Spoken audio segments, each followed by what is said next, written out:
Welcome to the future of transportation. In this world where innovation meets sustainability, the paradigm shift towards new energy vehicles, or as we call them, NEVs, is reshaping how we commute, how we save, and how we envision a relationship with automobiles. NEVs have surged in population in China. They remained untapped in other parts of the world, like the United States, especially the American consumer. Now, the average American loses a small fortune throughout their lifetime on buying cars, depreciation. I can give you an example. My sister has lost, I would say, probably $250,000 on all her car upgrades since she's been a school teacher in North America. Now enter the Chinese new energy vehicles, offering a solution that slashes the operational costs and maintenance of cars by almost, get it, 90%. Imagine what that can mean for your savings or your financial stability. Why haven't cost-saving cars like these entered the market in North America?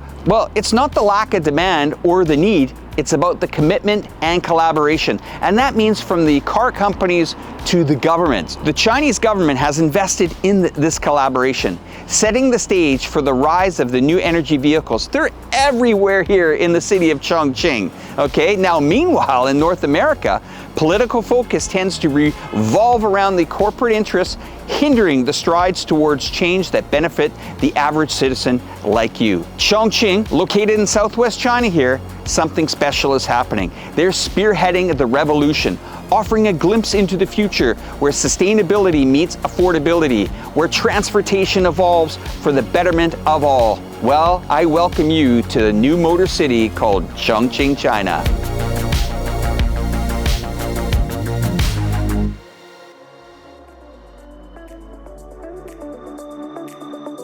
Compared to European and American new energy vehicles, personally, I think one of the biggest features of the Chinese NEVs is that the functions are very comprehensive and powerful.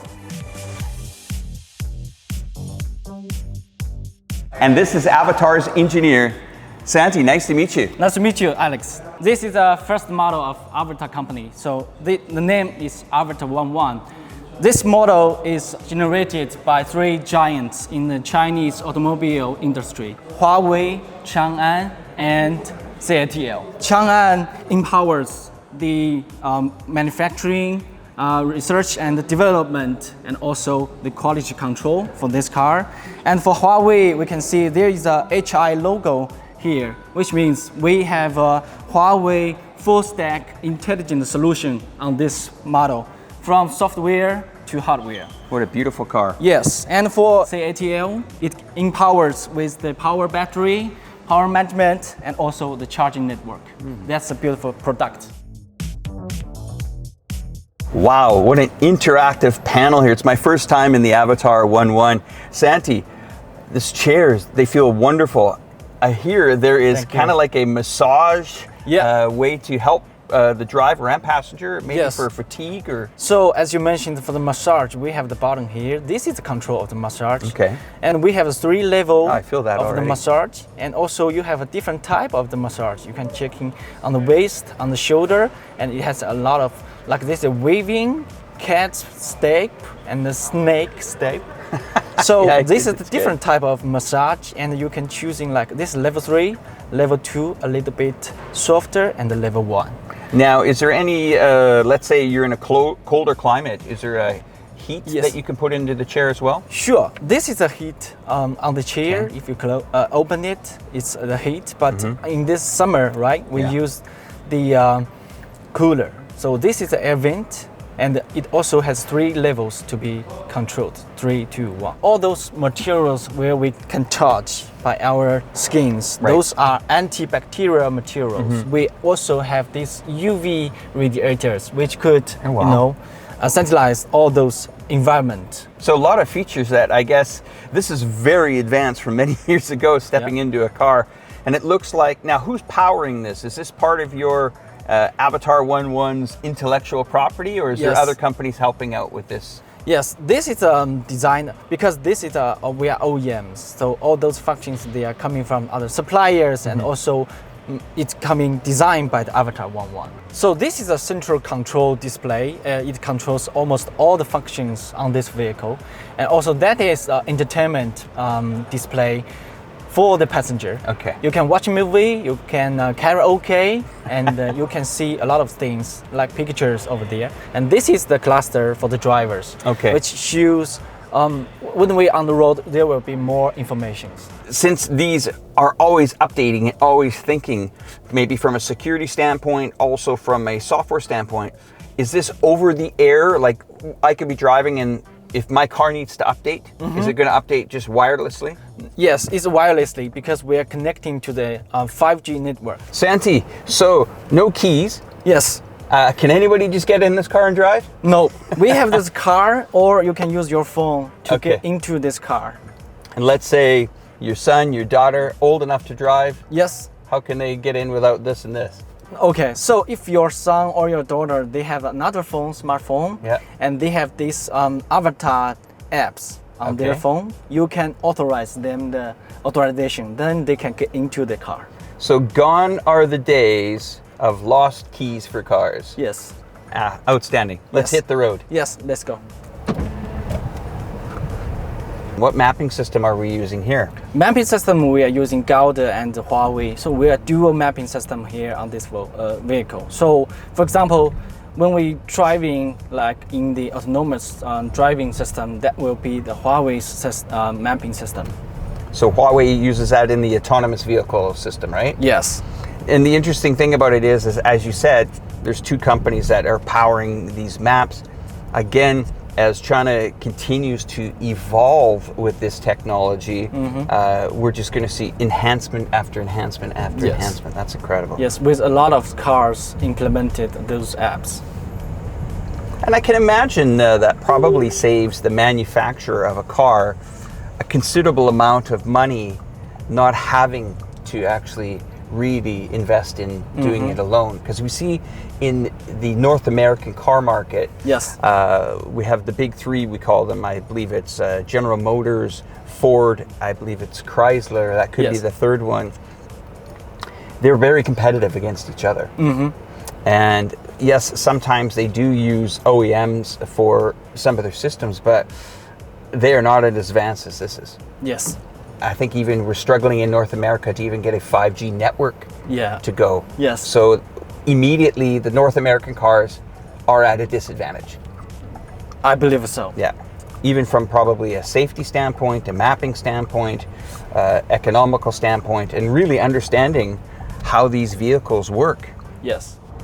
So Santi, I see this map is always changing. Sometimes we see a bit of a color map up on here. And Yeah. then we have is that just a preference that we can decide, or does the mapping system do that for us? Yes, the mapping system do it by itself. We were talking about, new energy vehicles. Yeah. I can see that this can also be, this technology as well, depending on how advanced we get. But there could be communities like garbage pickup could be driverless if you think about it. Yeah. Going to pick up trash in certain Yeah. areas. We'll call it municipal services, or even delivery companies. Yeah, could deliveries. Yes, that's also the direction that those, because there was a calling the item called like the robot taxi, Right. sharing your vehicle, and it will be driving autonomously, and taxi, and we can share from time to time. And when you are using it, you can call it and coming back to you. And when you are free for use, and it will go out and pick up others. Wow. And also talking about this intelligent cabin control system, it's also supporting the voice control. For example, like 小塔小塔，我在，打开副驾按摩。好，为你打开副驾的座椅按摩啦。 Can you feel the massage? Yeah, massage is going. Yes. But hearing that, saying that to people that I can relax, get a massage in the chair, the environment is great for me, they might think it's dangerous. But in fact, I actually feel more safe in this car because this car is protecting the other cars, or in fact, communicating with other cars to actually make these roads more safe. So the more of these cars that come on to the market, and the more of these cars that get on these highways, we're going to see less accidents. We're going to see more interactive cars talking to each other and making this environment safe. I believe so. We have to train everyone because this system needs to be learned how to use.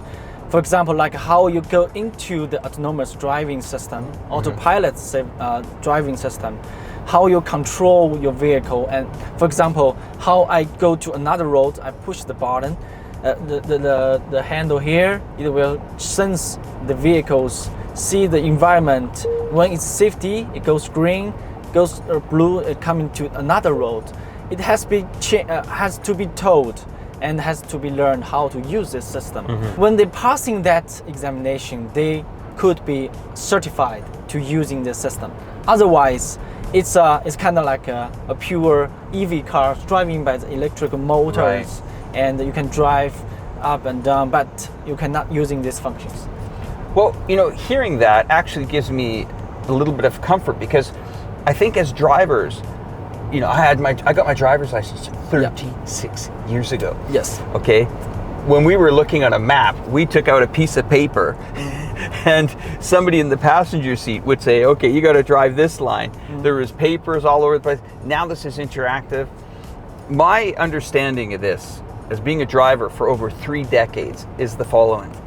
Here's an opportunity to be in a car with an amazing environment and also good for the environment, for green energy or for the climate situation that we're in. Yeah. But also, it's educating us as drivers. We haven't been tested in decades. Now, I don't know how it is in China, but in Canada, when you get your driver's license at 16 or 18 years of age, that's it. You're on your own. This here gives us the ability to sharpen us as drivers, to help us interact more and understand the road more. Just by looking at these screens, I get a very good idea of what situation we're in. Many years ago, you couldn't see something like this. Yes, but now this car is telling me who's behind me, who's on the right, who's on the left, who is potentially could surprise and come out and hit my car. So it gives me, once again, more comfort. And I think as people get older, they can rely and they can have trust on this technology to give them a safe journey. This kind of car, my mother is 78 or 79 years old. If she got taught and trained in this car, I would be so happy and never have to worry, or at least worry much less than I do now. How much would it cost? Is there a cost savings between a new energy vehicle like this one to a gas-powered car? Well, I don't have exact experience, but we have some kind of communication, right? So for me, I drive a 2.0 liters gasoline vehicles for myself. And my colleagues, they driving Avatar11, we have a comparison. Like, for example, their charging fee for a month is about 200 to 300 RMB. But for me, I almost spending like 1.5 thousand RMB per month. So that's, it's more like 5 or 6 times cost per month. Right. Okay. But do you think if you were driving a gas powered car, it would be more expensive? Yes. Okay. Considerably? For normal use. For normal use. Okay. Yeah. Is there any advantages? Now, I see a lot of the cars in the cities have green license plates on them. Yes. That's representing that they're a new energy vehicle. Yeah. Is there any advantages in Chongqing for a new energy vehicle? Do you get any special parking privileges or anything like that? Yeah. In the very beginning, the green plate vehicles, they can parking into the public parking lot without charging. And also, because we have Chongqing is a big city, we have a lot of vehicles on the road. So the number of the vehicles has to be, under control to avoid a very heavy traffic jam. So the green plate vehicles is not restrained by this rule. Okay. Our climate in Canada is, we always believe gas powered cars have power and they can get through hard terrain and hard climates. There's no doubt that that's helped us in the last, we'll call it century. Yeah. And we have a lot of history in the east coast of our country of manufacturers, and of course knowing Ford manufacturing was so close to Canada. But I think what people don't seem to realize here is that these cars are innovating, just like we saw with the mobile phone industry. Yeah. It innovated from just traditional calls to now being part of our life. And these cars in general are life-changing. And Yes. I think unless you get yourself in a car like this, you're not going to understand it. And we continue to see a massive explosion of EV cars all over China. Yeah. America is trying, but they're not able to adapt, I would say, the amount of numbers that they're doing here in China. Who is the target market for Avatr now? The target, you mean the regions or? No, just what kind of customer are you looking for? Oh, yeah, okay. So it's kind of like, Avatr, we talk like ACV, which means smart electric vehicle. So for those customers, they are more like, the new generation. They have nice, pretty incomes, and their lifestyle is like kind of like joy me lifestyle. Okay. Just make self happy, and those kind of person is our target customers. Got it. Okay. Let's go down here and park right beside that red car to the left here. Okay, the red car, right? Yeah. So here we push this parking assistant. Okay. Then you can see his scanning. You want to stand here? Yeah, I would like to park right so there. we saw the car is here, right? And we choosing the position and we start. Then release the brake pedal. It will starting to plan its rotating and coming back to this position. And let's say some kid ran out in front of the car. It would stop? Yes. Okay, good. This is cool. Safety first.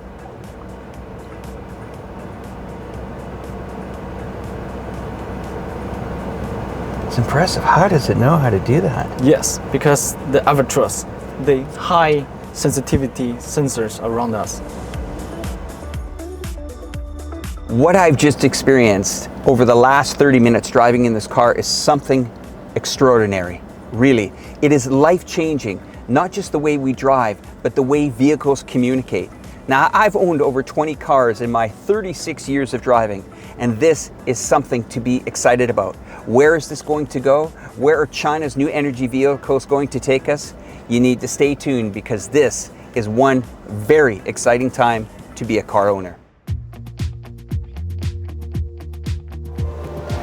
Hey everyone, it's Alex back here again, and you will notice that I am standing out front of something very interesting. I'm in a shopping mall here. You think I'm here for clothes, but actually I'm here to look at new energy vehicles. And one of them is called the brand NIO. Sella, is it correct? Yes. Is that correct? Nice to meet you again, Nice Alex. to meet you. Nice to meet you. As you can see, NIO is a high-end luxury new energy vehicle in China. When you mean luxury, what kind of prices are we talking in RMB to US dollars? The most expensive car in our brand is around 500 grand in RMB.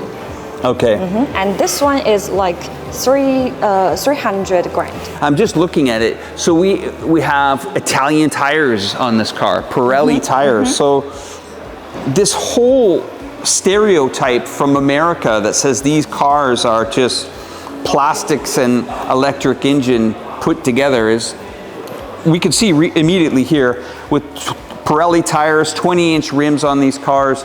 These cars are very, very high quality. We are really serious about making the cars. As for example, for this car, we are looking at the Italian tire, and this car can accelerate from 1 to 100 kilometers in about 4 seconds. And this is also built to meet the standards in ENCAP and NCAP standards. It's really safe. All the body is covered in aluminum. Those two are the LiDARs integrated into the car. Okay. We call this a watchtower design. We use a combination of cameras and LiDAR. We combine those together to complete the assisted driving. Most North Americans only hear of one car brand, Can you guess what that is? Tesla. Exactly. From my perspective here in the North American markets, these cars are not getting to America. And this is real sad because I have been in other car brands. This will be one of my first times in a NIO here. And I can already immediately see from a cosmetic point that it is a piece of art. I travel with this car and I have to power swap 4 times a month. So 4 charges a month. 4 swaps. That's one specialty we have. Okay, we're changing now. We're going from charges to swaps. We so 4 swaps a month. Charge, we swap. And every swap uses like 90 RMB. 90. So if 90, we do a little 15. simple mathematics, we use 360 RMB a month and compare that to a petrol car. So I'm going to add that up. That is a staggering savings. That is anywhere from 75 to about 80% cost reduction on fuel. Let's say if I own a BMW, every petrol filling, it may cost me like 360. We not only providing a car, we but also provide a community. How do they communicate? Are the cars communicating to each other?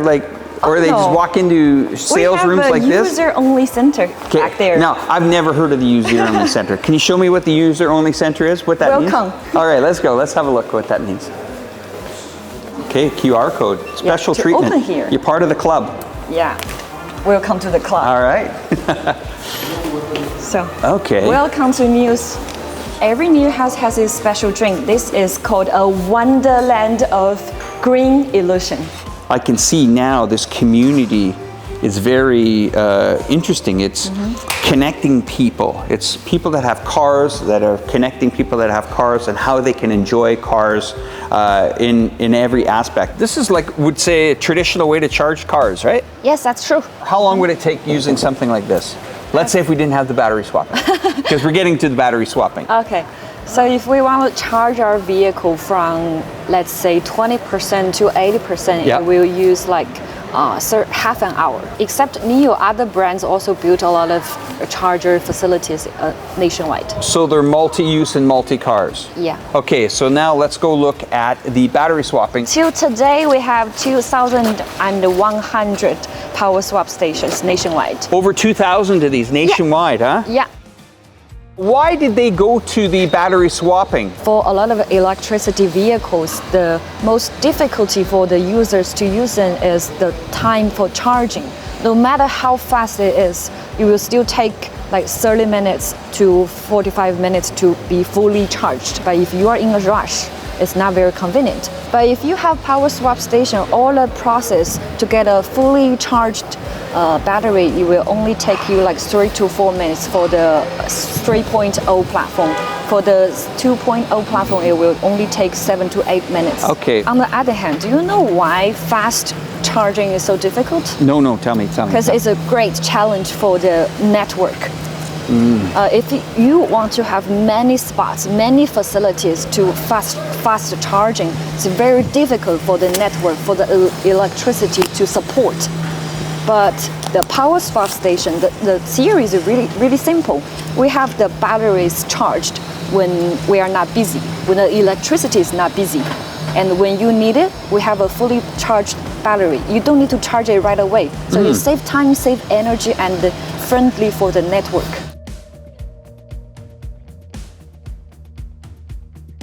Hi, Nomi. Hey. 我想去未来中心重庆中央公园。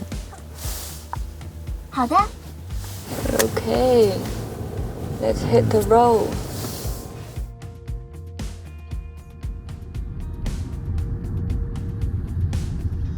Now we're experiencing the comfortable mode. Comfortable mode, okay.